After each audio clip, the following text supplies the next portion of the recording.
ganito sa ibang bansa. Ganito dito sa Saudi. Yan, may train, gumagana na yan. Yan, bukas lahat ng store. Yan, bukas yan. Pero wala kang makikitang naglalakad na tao. Ako lang naglalakad, nag-walking lang ako, jogging. So, yan. Ganito dito. Wala kang nakikitang naglalakad. At bihira lang din ang motor. May motor dito, yung mga Grab, mga delivery, Food Panda, mga ganun. So, ganito dito. Yan. Bukas lahat ng store. Yan. Mall yan, mall. Pero wala kang nakikitang naglalakad. Ito yung kakaiba. Wala kang nakikitang naka-standby sa labas. Yan. Yan yung bus dito. Oh. Napakahaba. Yan. Yan yung bus. Bukas lahat ng store.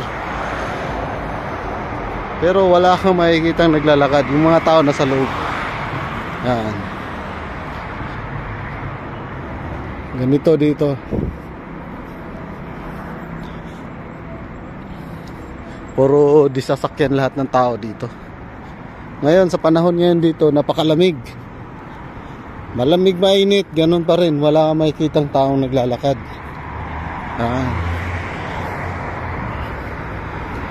Open lahat ng mga establishmento, mga bangko, mga mall, o kahit anong mga nagtitinda sa mall bukas. Ang kakaibahan, wala kang makikitang naglalakad. Yan. Maliban na lang ako. Ako lang ang bukod tanging naglalakad. Nagja-jogging ako. Yan. Kaliwat kanan yan doon. Malaking kalsada yan. Hindi yan highway ha.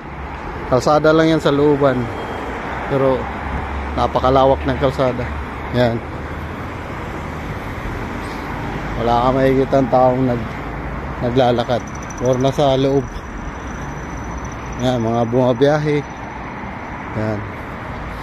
So,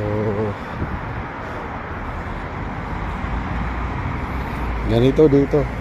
Unang-unang punta mo dito, akala mo ano bang klaseng lugar to? Bakit wala masyadong tao? Pero sa tagal mo, napakaraming tao pala. Kaso hindi sila sanay matulad sa atin na nagko-commute, naglalakad. Yan.